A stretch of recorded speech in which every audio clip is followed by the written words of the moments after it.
Hi, I'm Kirsten McLaughlin, Public Affairs Manager at Cox Communications, and this is Community Connection. Today, we have two very special members of our community here. Councilmember Frank Hotchkiss from the City of Santa Barbara and CEO Tom Reed from the Unity Shop, here to talk to us about the Unity Shop. Yes, indeed. Thank you both for being here today. What a treat. It's our pleasure, Kirsten. Thank you. So, as we jump in, Tom, tell us a little bit about the history of the Unity Shop and what it means to this community. Well, Unity's been around a long time. It was started actually in 1917 by Pearl Chase. It was Christmas only back then, and there were three programs. One was food for families, toys for children, and back then it was even if they were used and broken, but something for the children, and also for seniors who, and Pearl thought they shouldn't be just set aside and kind of put out to pasture in their last chapter of life because they had needs as well. So that was 1917. It grew to be the Council of Christmas Cheer, and for 70 years it was volunteer only and Christmas only.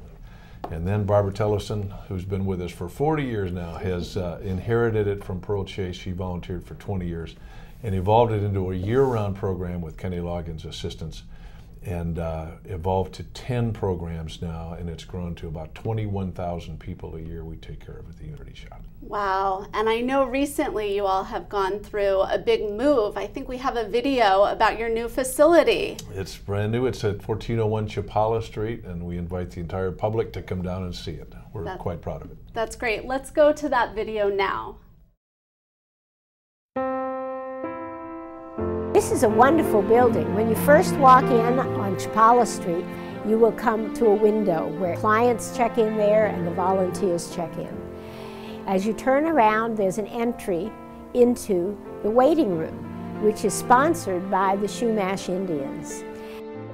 I understand the Unity Shop stands for is to give people their pride back and give people the feeling of family going shopping. And so to create an environment where they can pick and choose himself. And the children know that mom is going shopping with them. If they decide they need clothes for the children, they follow a little pathway that leads them into the children's clothing area. We also have school supplies there and books so that a mother can help her children with things that the child needs help with. When people are referred to our Job Smart program, the first step is helping them polish up a resume. It may be an existing one that needs upgrading, or they may need to create one. We'll help them do that. Then we invite them in and they select the clothing they need for a successful job interview. Once they get that job, we invite them to come back, select a few more outfits so that they have the right attire for that new career. Last year we did that for over 400 clients. Then the most incredible little area that is Santa's toy shop. You will be amazed at all the handmade items there done by seniors. Over 200 seniors in our community are knitting and sewing and making these things. Each child can have 2 gifts of their choice. They can also have a book and a game and an article of clothing. We have an area that is for the disaster services, and that area has been dedicated to Oprah. Oprah was so kind during the last fire and gave so much to help us help those families. We're very grateful to Kenny Loggins. I think that probably the person that really stayed with us the longest and who really was instrumental in making us successful was Kenny. And one of the ways we thought we could honor him was to open it up to other nonprofit agencies. We will give them all the equipment that they need to do that. And we will set it up for them and even give them staff to operate it so that 100% of the money they raise can go into their coffers. So the move here is completed, and we welcome everybody. We want you to see it. We're very proud of it, and we're happy that we were able to save every one of our services.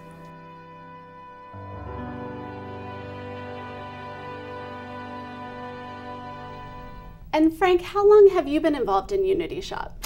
Well, long before I actually got elected to city council, because one of the great things about the Unity Shop, I think, is not only what it does, but an opportunity to sort of recycle a lot of things that you may have or outgrown sometimes. Exactly. So that's why I started, I guess you would say, informally in their old location. And then it became a real honor as an elected official to offer support in whatever way the city can and what you can, because the benefits of the city are, I think, enormous. Right. You need a safety net, particularly one that helps people, not just attracts them and then keeps them trapped, as it were. And the Unity Shop is very careful about helping people and relaunching them, is perhaps the best way to say it. Tom may be able to give us some great examples. But so it's not that they have people coming back all the time, but 4, 5, 6 times, and then they're on their feet again. That's a vital, vital function. Right. That every city wants to perform, but I think that the private sector does a better job than the public sector. So Tom, tell us about how people in crisis access the Unity Shop. Well, that's a really good question. It's really what the name Unity stands for, and in the spirit of Unity is how the whole county kind of comes together to take care of its own. And so we solicit agencies, social service agencies, which would include schools and churches and hospitals, all of those agencies that are already in relationship with what I would call the working poor. They're the ones that are the most vulnerable to run into problems because of that very fragile budget kind of situation. And so by soliciting those agencies, we have over 300 of those agencies signed up as referring agencies, formal referring agencies. So as a nurse or a teacher at a school finds out that a family's in trouble by working with the children, they're the first to know. And as quickly as those teachers or those social service agencies like Aid to Families with Dependent Children, Social Service Department, unemployment, if you file for unemployment or you file for food stamps, you're sent to the Unity Shop. As quickly as they can come down to us, and they're referred by a referral process where they're supposedly vetted, kind of qualified. Some people do a really good job of that, some don't. And so we requalify them. We ask them to bring birth certificates, pay stubs, rent return kind of stuff. So we know how much they're making, what aid they're receiving. We know quite a bit about them. So they can qualify according to HUD levels as low income.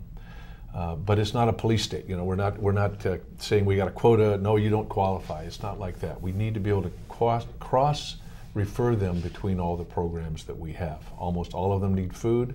Not all of them need school clothes, school supplies, household goods, furniture, those kinds of things, or toys at Christmas. They're not all that lump sum in a cookie cutter kind of a thing. It's all customized and very well done. I'm very proud to be a part of it. It's the right thing to do, and it's done the right way. I know when I came down for a tour, I was very impressed with the philosophy behind how Unity Shop assists members of the public who need help. Can you tell us a little bit about that philosophy and how it was developed? Well, we started by talking about what Unity stands for, and that's kind of how everybody's working together. And that would include the seniors. We have 200 seniors that are volunteering. We have 1,800 volunteers that are largely kids that are getting community service hours. And then team building, we have room for team building for companies that come down. The whole community can come together to work to this rather vital service, but an honorable service of taking care of our own. Now, how do we do it? I think that's almost more important, or as important as what we do, and that's the shop part, Old English spelling, S-H-O-P-P-E. But what that means is we're not handing people a box or a bag of food. Frank, you may be interested to know that surveys in 2005 indicated that if you do hand somebody a box of food, you think you're meeting a need, matching resources with needs. 70% on average set aside, discarded, thrown away, because they wouldn't choose it for themselves. So if you give them a shopping cart and a volunteer to go through and let them select what they would want for their family, then there's no waste. That 70% loss factor is corrected because they're not going to take it off the shelf unless they're going to use it. There's so many allowed for each size family, so there's comfort levels within that, but choice is how it works, and what ends up as a result is reinforcing the family by providing things that don't show up on our statistics page, like hope, encouragement, dignity, kind of a restoration of a little self-esteem. These are families going through a very difficult time. So if you take a single family, 57% of our clients are single moms, single parents. Take a single mom with 2 jobs and 2 kids, and something has gone horribly wrong. They're not in a very good mood. Life is not treating them very well. And so if you can do whatever you can to reinforce that family unit, and the way it's done, and it's done in a manner that actually, I think, makes heroes out of the parents in the eyes of the kids. And I don't know how you measure that, but it's so well done. And so I'd invite your viewers to come down and see it, be a part of it. We need the help, of course, but it's an ongoing process that we as a community, I think, can be very proud of. And if I could add something to that, something that I had not realized about the Unity Shop, they are the first to step forward in times of disaster. T-Fire, Azucena Fire, for instance. Those are not people that were the working poor, right, but suddenly they were homeless, literally homeless. And you did a great job. Maybe you could talk a little bit about that, about how you did help people that were, well, we had 300 homes or something that were gone. Yeah, a little over 300 homes, and it turned out to be about 300 people that we ended up taking care of after the T-Fire and Azucena Fire. Having lost 2 houses to major disaster myself, I know a little bit about what that feels like. I walked away from the last one with an old pair of Levi's I was working on the house and a t-shirt, and I threw most of that away because it was damaged, and there is no replacement for that. So you don't just say, well, I think I'll go on a shopping trip. You know, I mean, emotionally, you're not ready to do that kind of thing. You need somebody that's going to come alongside and just have enough heart to help put a Band-Aid on that initially, and then be there for the long haul. And long-term recovery is about a 24-month process, as it turns out. You have no place to go, you have no change of clothes, you have no food, you have nothing.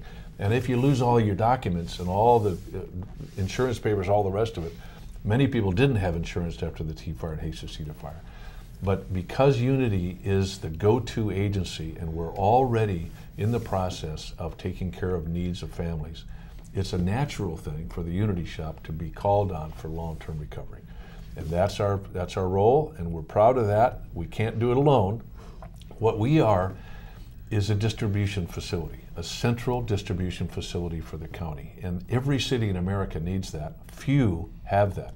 It became very aware after the Katrina disaster that without a central distribution facility, nothing works. And so Santa Barbara County has the Unity Shop, and I think we can be very grateful for that, because the inventory, the processes, the systems, the database, the trained employees, it's a wonderful asset that we can be proud of here in Santa Barbara. And this is something that you, everybody can contribute to when you have things that, for whatever reason, you're not using anymore. Somebody else can use them. They don't belong in the trash. I mean, an old suit is an old suit, but for somebody it could be great. So how do people contribute to the Unity Shop? Well, there's a drop-off place at 1401 Chapala, I think is right, from 10 to 6 most days of the week, not in the weekends, I don't think, right? No, it's 5 days a week during the year. Right. And just clean something up and take it as you would like to have it handed to you. Do you even take broken toys now, or is that what's the deal? No, actually, we don't have the capacity to help to restore things. But I can tell you that furniture and clothing can be donated. We have several uses for that. It can go into the Senior Resource Center. We're taking care of 3,300 seniors that are in convalescent hospitals or various care facilities. We have the thrift store, which is at 1219 State Street. It's actually a gift shop. There's some new things in there and very reasonably priced, but the furniture and the clothing is in a designer, like consignment level clothing is wonderful in there, very reasonably priced. Could go there. It could go to the Job Smart program, which is the adult clothing for long-term recovery, but on a daily basis, we're helping people that have an interview or an appointment for a job and need the appropriate attire. Take a broken home, all of a sudden the mom's got to get a job. She hasn't worked for a while. Or a guy loses his job and he's trying to put his best foot forward. He could use that suit, that sport coat. But not everybody needs that. if it's a job that's not a teller in a bank or a stockbroker, he may not need a tie or a sport coat. He may need just a good polo shirt and clean khakis for a carpet cleaning job or whatever it is. So we fix them up with the appropriate attire. Our staff gives them resume help and tips on taking an interview. If they get the job, they got one outfit. So we give them a couple more outfits so they can get started. If they need food for a while, if they need household goods, whatever it is, to get on their feet. Our goal is to get them back self-sufficient, contributing back to society, not being a drain on anybody, especially the Unity Shop. And last year we put 460 people through that program. That's amazing. And I think that's a great place to take a little break. We're going to take a little break now, and we'll be right back with more information about the Unity Shop. Hey, babe. So your friend needs a little help after school, huh? Please give it back, Todd. Here, how about you tell him no? Because I'm your only friend. Isn't your boyfriend? He just needs help. Are you listening to me? Seriously, you would be nothing without me. Nothing. But he's just a friend. What? Do you remember these pictures? Do you want to see them on the internet? Cut. Back to one. Don't make this real. Take charge. Stop the bullying. Teen violence is bullying. Find out more about cyberbullying and take charge. Welcome back. We're here again with City Council member Frank Hotchkiss and Executive Director of the Unity Shop, Tom Reed. So before we went to break, you all mentioned a little bit about several programs, but one I'd like to expand on. Can you tell us more about the senior programs that you offer at Unity? Of the 10 programs we have, the senior one kind of grabbed me when I first was exposed to Unity about 12 years ago, 13 years ago. And it's really kind of invisible because the people that we serve there are in board and care facilities, convalescent hospitals, could be the Artificial Kidney Center, the Cancer Center. They aren't physically able to come down to be with us. But if they're on fixed income or they're limited resources, the caregivers work every day with those people and they know exactly what they need, but it's not their role, they don't have the budget or the time to go get that stuff for them. So they send us a form. And the form will say, okay, we're working with Mary Johnson, okay? She's 85 years old. She's size medium. Her favorite color is blue. And she needs a nightgown, she needs slippers, she needs, say, shower gel, something like that. Then it'll say something about her condition. Could be wheelchair bound, blind, asthmatic, could be something about her. And so this is what we know about Mary. So the volunteers at the Unity Shop will put those items together. We've been doing this for 100 years. We already know what Mary wants, but we're waiting to find out who she is, where she is, what the size, color, and style of those items are, and we put those exact items in a gift box with some candy and a little stuffed animal. Everyone gets a little stuffed animal, gift wrapped and delivered. It'll have Mary's name on it. It's probably the only gift Mary has with her name on it for a birthday, special event, or for Christmas. And for Christmas, there's on average 3,000 gift boxes delivered and about 5,000 to 6,000 total throughout the year. Wow, what a special program. It's very special, very special. And Frank, I have a question for you. Sure. Tom mentioned the gift shop, and people can come in and do their own shopping. I know this is a great resource for this city, and you mentioned you have some stories to tell about the gift shop. Well, it's a great place to start your Christmas shopping. You know, before you break the bank, go down, and there's some very creative things, and sometimes quite amusing. Can't remember exactly what I bought there, but it's always entertaining to go there, and people are picking through things, and it's not junk. It's great stuff, you know, really. So it's really worthwhile. A lot of stuff in there. You know, really. I don't mind telling you. and you, I have to say, you can save money. You get some good deals. Very nice. And that's another way that people can participate.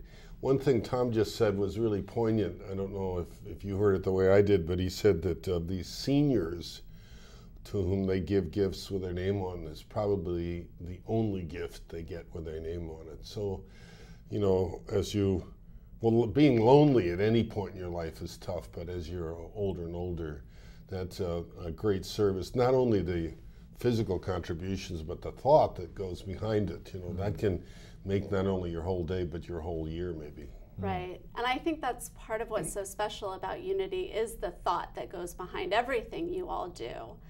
How is Unity funded?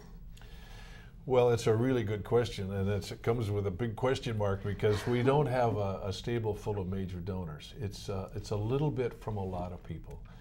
There's some misconceptions out there. Some people think, well, you have a couple of buildings, you know, you operate in a place that's safe for all these volunteers to come, but it's kind of central, and then you've got that big TV thing in December, that telethon that you've been doing for 28 years. And then you've got some celebrities around the edges. Kenny Loggins has been involved for 28 years, and people like Jeff Bridges. Well, surely community doesn't need my little donation of $100 or $25 or $1,000, even if you've got those sort of resources. But the facts are that's not true. That is not true. We are not well funded. We are very efficient. We're down to about 16 employees. And I ask people that come through on a tour, they say, how many employees we got? I say, how many do you think? And they think about 50 employees it would take to do everything that we do. We got a retail store, we've got a fleet of trucks, we got 10 programs. It's a major operation. But we don't have a lot of employees. We're very lean, very efficient. But the move has left us with a higher fixed overhead than we had before. It wasn't our choice to move. We're thrilled with the new building. But I would encourage your viewers to come down and see it. You can donate on the website very easily, and we appreciate every donation. We live and die by it, I can tell you. But to come down for the team building, for volunteering, even the seniors, we have 200 seniors that are knitting and sewing and crocheting and making things for the families and for the seniors as well.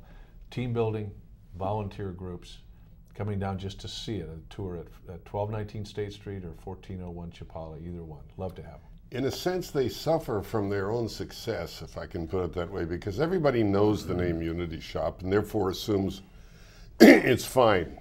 But I think what Tom is saying is that they're always swimming to keep ahead of the shark. And so if people could even make a standard monthly contribution of $25 or whatever it is, just automatically drawn from your bank, that kind of thing is really helpful. Then they can rely on that and seek elsewhere for additional funds for broadening whatever existing program they have. Right. You all touched on several of these already, but Unity is really part of the fabric of Santa Barbara. So how do our viewers get more involved? Well, I'd say there's innumerable volunteer opportunities. And from a team building point of view, we have the bigger companies. Decker's Citrix Online comes down. Cox is going to come down and bring some of your employees down for volunteering. And we've loved the relationship with Cox over the years. It's been very helpful to Unity. So there's volunteering and probably 6 or 7 different functions for volunteering. And so you can take client families through. We need to barcode every item that gets donated. We have sorting and inventorying. And then there's just a lot of things to be done down at Unity Shop. It's a bigger operation. And so there's also food drives that can be done. There can be a little organizational help with a company someplace and say, well, let's bring the whole company down for a little walkthrough, and we'll be glad to do a little hors d'oeuvre or a wine and cheese afterwards and talk about some way to partner. But we just need help. You know, donations went down rather dramatically after the move because there wasn't a place for them for a while. And so we need food donations, we need clothing, merchandise, all the things that help all these families. And with the 21,000 people, we go through about $1.5 million worth of merchandise and food that we give away every year. And so it's an ongoing thing that all of us are together in this. We are just the distribution part, but all of us can come together to help our community. And I would add, and maybe putting words in your mouth, that it is something that the Unity Shop needs donations and volunteers year-round, not just around Christmas, which is when most of us think of the Unity Shop, correct? That's exactly right, because everybody's sort of in the Christmas spirit during that time of the year, but it is a year-round operation. People tend to get hungry all year round, and we're there for them. We don't turn anybody away. Well, thank you both so much for being here today. It's been quite a pleasure. Thank you, Kirsten. And thank you for watching. Until next time, this is Community Connection, keeping you informed.